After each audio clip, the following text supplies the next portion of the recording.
Halo manusia-manusia berjagat, kembali sama Pak Lidu Santoso dari Jagat Play. Hari ini kita akan sedikit bernostalgia dengan yang namanya Game Shark. Let's go! Oke, kenapa tiba-tiba kita bahas Game Shark? Karena percaya atau enggak, Game Shark menemukan jalannya kembali ke industri game. Jadi pemilik lisensi kemarin, si Alte Lansing akhirnya confirm kalau Game Shark akan kembali dalam bentuk AI, namanya AI Shark, yang akan jadi semacam AI buat bantuin gamer-gamer pendatang baru supaya mereka bisa main game dengan lebih gampang lewat clue-clue yang akan disediakan berdasarkan game yang mereka mainkan. Nah, gue nggak akan ngobrolin soal AI ataupun Alte Lansing saat ini. Gue pengen jadi ini sebagai momen untuk bernostalgia sekaligus pengakuan dosa buat gamer-gamer tua seperti gue yang sempat main game pakai Game Shark di masa lalu atau Pro Evolution Replay misalnya, terutama di era PS1.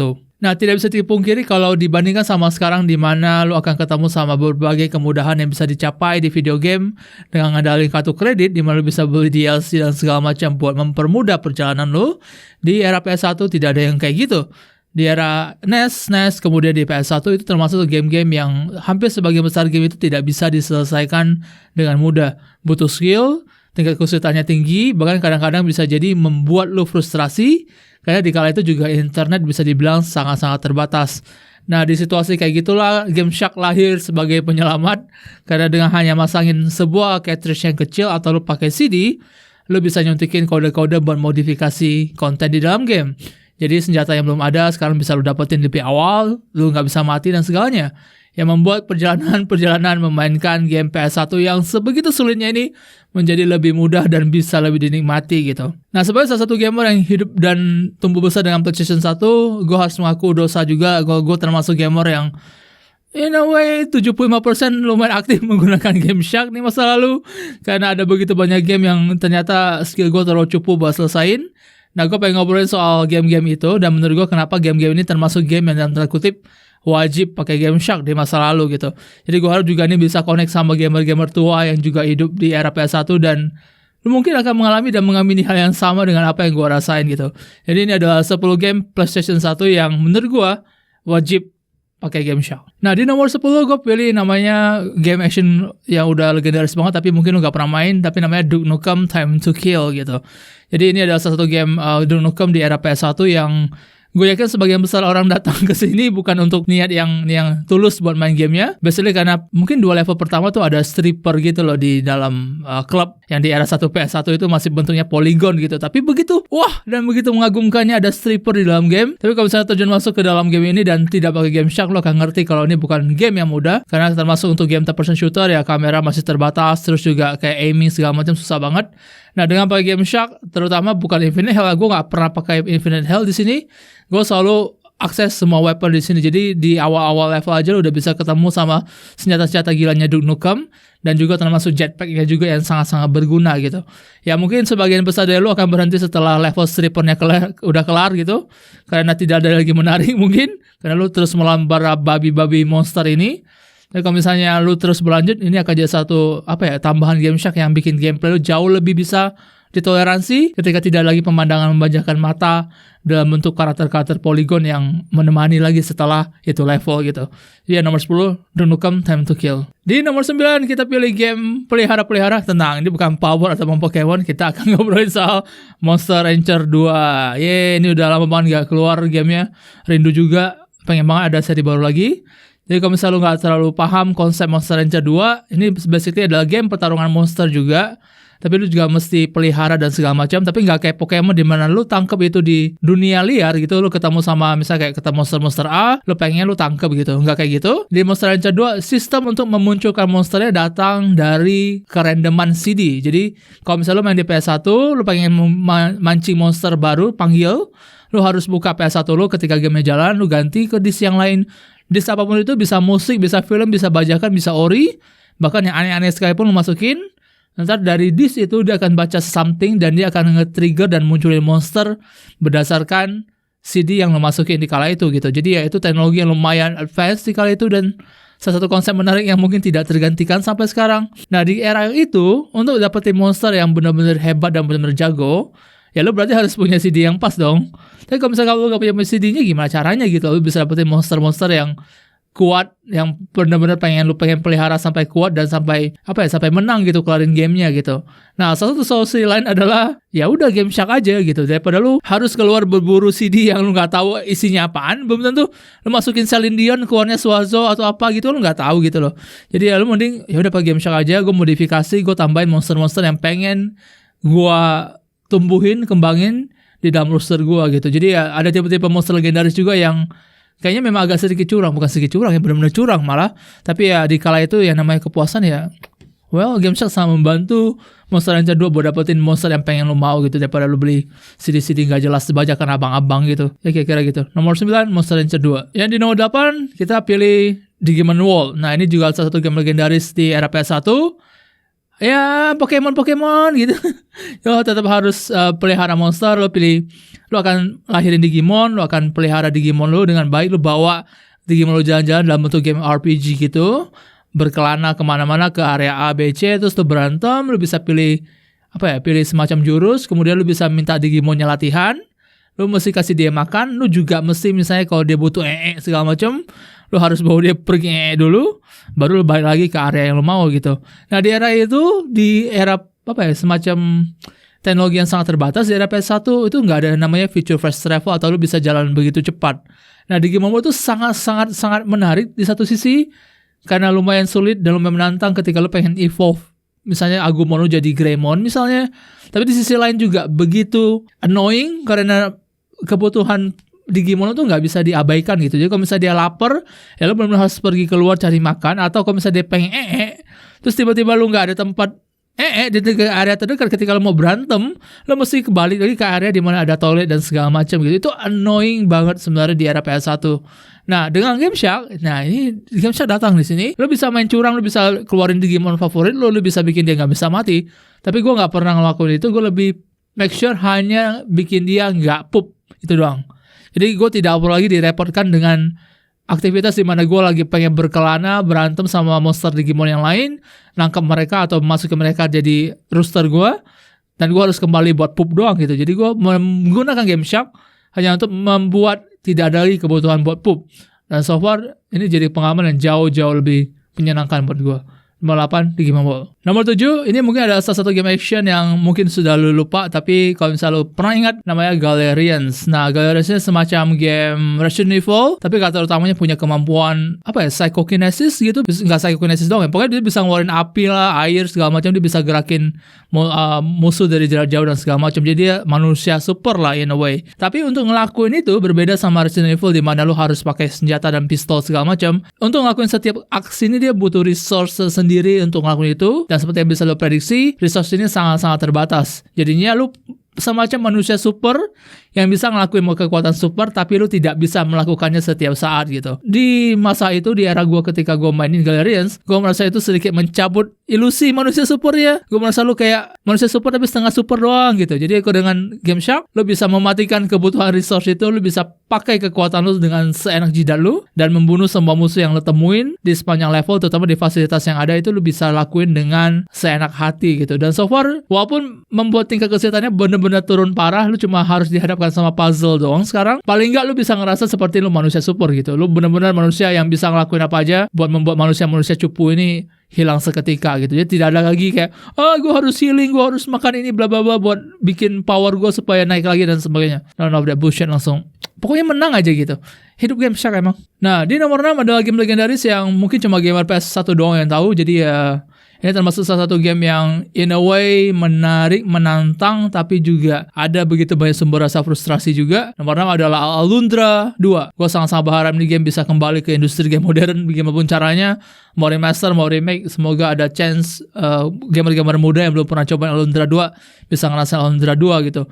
Nah, kenapa game ini butuh Game Shark? Karena memang pada saat, at least di era itu, ketika lu nggak ada walkthrough, internet sangat terbatas segala macam, paling nggak Game Shark membantu menghilangkan sumber rasa frustrasi. Kayak ya dia agak rentan sebagai karakter utama, terus serangannya juga terbatas, dia gampang mati segala macam, puzzle-nya juga sangat-sangat ribet di kala itu. Jadi lu bisa mengandalkan Game Shark buat menganulir hal-hal yang bikin petualangan lu jadi tidak menyenangkan gitu. Padahal udah pakai Game Shark pun tidak gampang ya. Udah pakai Game Shark sekalipun Alundra 2 tuh masih termasuk game yang menantang. Apalagi ketika seingat gue lu masih bisa cari upgrade segala macam buat bikin dia lebih kuat, dan itu nggak bisa lebih nikmat tidak pakai Game Shark gitu di posisi yang itu. Jadi ya kalau misalnya lu belum pernah main Alundra 2, ini juga bisa jadi semacam video rekomendasi. Hey, kira-kira gue mau main game klasik apa yang gue belum pernah coba yang keren, ya coba masuk ke Alundra 2 dan lu akan ngerasain apa yang kita omongin kenapa dia butuh Game Shark gitu. Kira-kira demikian.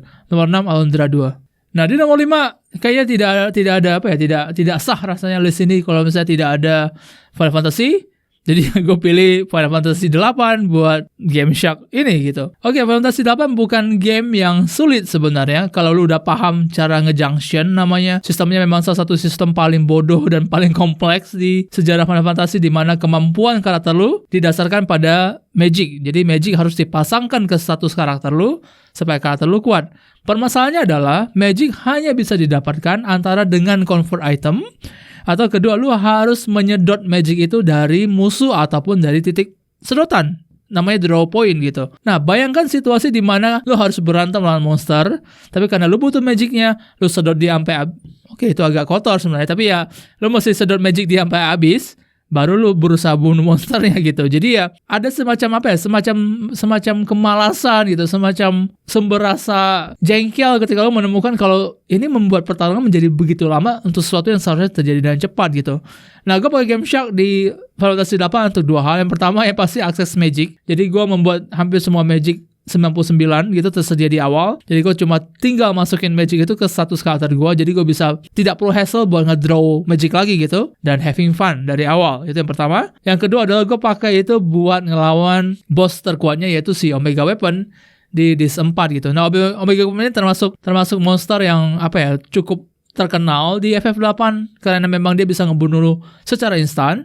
Nah, FF8 gue pakai Game Shark semua item, jadi bukan satu pukulan hit segala macam mati segala macam ya, tapi enggak, gue cuma akses item doang, namanya Hero's Ring kalau nggak salah. Jadi dia bikin karakter lu invisible dan nggak bisa terima damage selama hilang gitu. Nah, lu bisa pakai ini lebih banyak dan secara konsisten karena lu bisa pakai ini untuk lawan Omega Weapon tanpa kena damage sama sekali. Memang agak curang tapi tetap makan waktu karena HP-nya gede mampus ini monster gitu.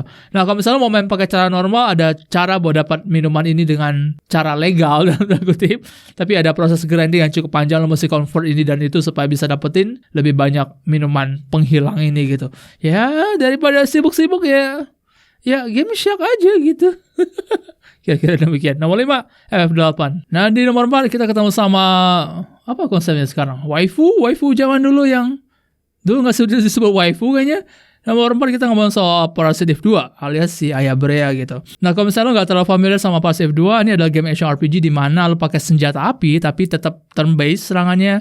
Terus si Aya Brea itu juga punya kemampuan supernatural, dia bisa keluarin magic dan segala macam. Dan lo akan lawan monster-monster yang gede, terus ada puzzle juga gitu. Nah, limitasi dari Parasitive 2 adalah dia sulit gitu. Ini salah satu game yang sulit diselesaikan kalau misalnya lu bermain secara legal dalam tanda kutip, nggak pakai Game Shark. Apalagi di kala itu sekali lagi kita ngobrol, ingat ini era di mana internet sangat terbatas dan mahal, ada tapi mahal banget. Apalagi buat gue yang tinggal di Pontianak di daerah Kalimantan gitu, walkthrough sangat bergantung pada majalah, dan majalah seringkali tidak punya strategi gitu, cuma ngasih tahu lu ke A, ke B, ke C, tapi lu nggak ngasih strategi yang valid buat farming kah atau buat lawan boss segala macam. Jadi ada begitu banyak situasi di mana Parasitive 2 itu bosnya itu sangat demanding, sementara lu gagal ngelakuin hal dasar kayak farming atau memperkuat Aya Brea sebelum itu terjadi gitu. Nah, paling dengan Game Shark lu bisa ngelakuin ini dengan jauh lebih lancar permainannya. Aya Brea lu akan terasa lebih capable sebagai karakter utama daripada enggak. Terus kalau misalnya pakai Game Shark yang colokan, lu tau yang colokan belakang, lu bisa nonton FMV Aya Brea mandi like sebanyak mungkin lu bisa, hidup Game Shark colokan dan persetan dengan Game Shark yang CD. Oke, nomor 3 ini kayaknya sudah judul yang kayaknya lu bakal tahu dan gua rasa semua orang bisa mengerti, yaitu Harvest Moon Back to Nature. Jadi ya ini salah satu game yang legendaris yang dimainkan sama banyak orang, di mana lu harus ngolah pertanian, lu jual tumbuhan, jual panen, terus lu juga pelihara ayam, kambing, sapi dan lain. Tapi ya sekali lagi untuk memastikan kalau experience itu tidak tercederai Game Shark, gue benar-benar pakai Game Shark ini tidak untuk segala macam kayak macam uang banyak lah, terus nggak bisa capek lah, atau apa ya, atau semua biji tumbuhan tersedia dari awal segala macam. Gue nggak ngelakuin itu. Gue benar-benar main Harvest Moon secara legal di banyak elemen, cuma satu elemen doang, yaitu kurcaci gitu. Nah, untuk kalau misalnya lo nggak terlalu familiar sama konsepnya, kurcaci di Harvest Moon Back to Nature itu bisa lo rekrut untuk menjadi pembantu lo dalam tanda kutip. Jadi lo bisa undang mereka ke farm lo, mereka akan bantu ngurus semua farm lo, dari ngasih binatang makanan, dari bersihin mereka, terus dari cabut rumput, siram tanaman dan segala macam. Itu ada 7 kurcaci gitu. Nah, untuk cara legalnya, lu harus setiap hari kunjungin mereka dan ngasih mereka hadiah sampai mereka bahagia, supaya mereka bisa jadi budak di farm lu gitu. Nah, gue tidak ingin proses itu. Gue tidak ingin melewati proses di mana gue harus ke tempat mereka tiap hari hanya untuk ngasih, seingat gue, tepung gitu favoritnya mereka, hanya untuk bisa mereka kita perbudak gitu. Jadi gue pakai Game Shark aja, gue selalu bikin hati mereka full. Apapun yang terjadi, mereka akan selalu tersedia untuk gue panggil dalam 1 minggu ke depan untuk bantu ngurus pertanian gue, sementara gue bisa pergi pacaran sama karakter yang pengen gue nikahin gitu di Harvest Moon.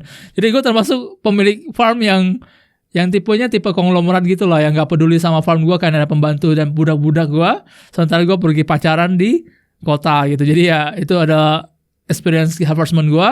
Tapi paling enggak gue gak pakai infinite money ya, gue tetap bekerja cukup keras dengan keringat kurcaci ini gitu. Jadi ya gue tajir juga gitu. Jadi ya nomor 3 Harvest Moon Back to Nature. Nah, di 2 besar, nomor 2 adalah Resident Evil yang pertama.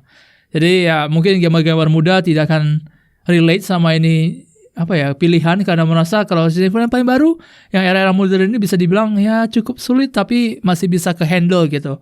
Nah, di Resident Evil yang pertama di era PS1 yang even untuk era Director's Cut, untuk yang analog segala macam, itu bukanlah game yang mudah. Ada alasan kenapa dia melahirkan survival horror, dan bukan horror doang, karena lu butuh survive di sana.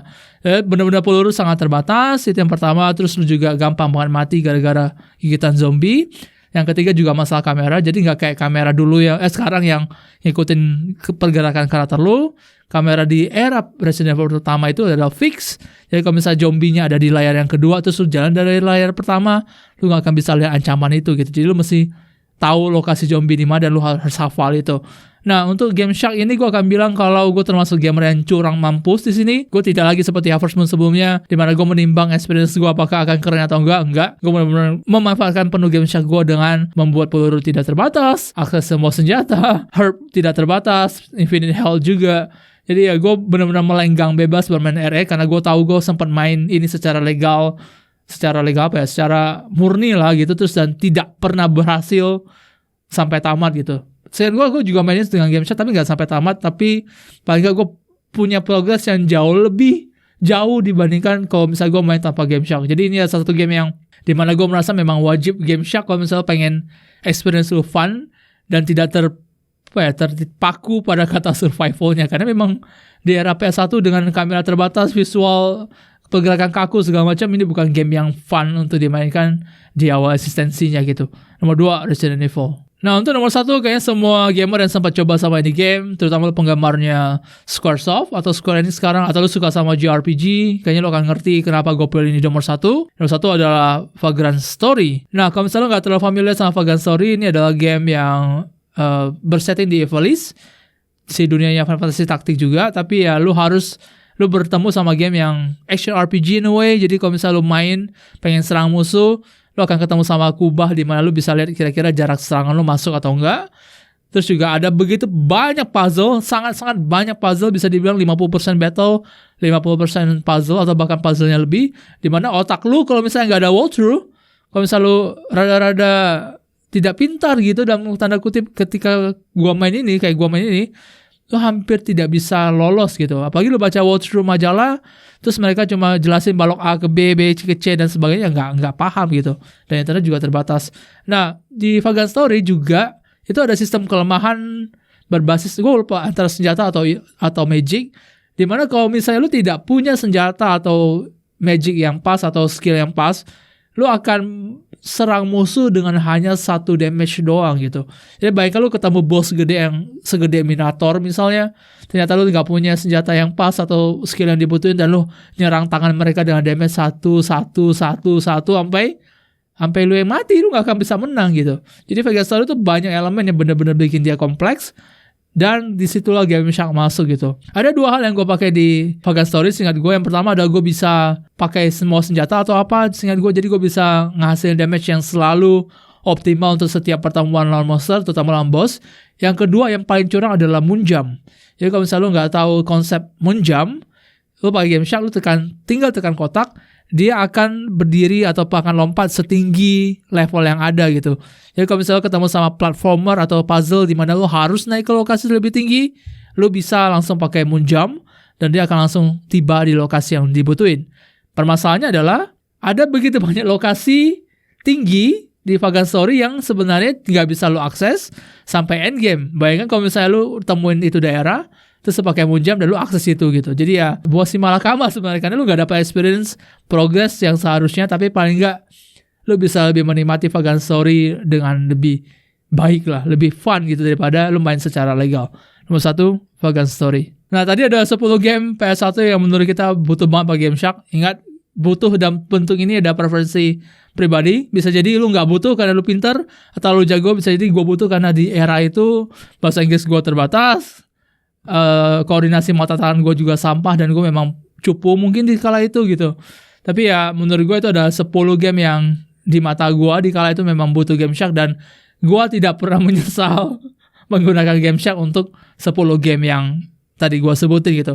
Nah kira-kira apakah lu pernah juga pakai Game Shark di era PS1? Kalau misalnya iya, tinggalkan di bagian komentar kira-kira game apa yang lu pakai Game Shark dan kenapa gitu. Gue pengen tahu juga karena gue akan baca sesi komennya. Oke, kira-kira kayak gitu guys. Thank you. Pada Santoso, jaga play. See you in the next video. Bye-bye. Dadah.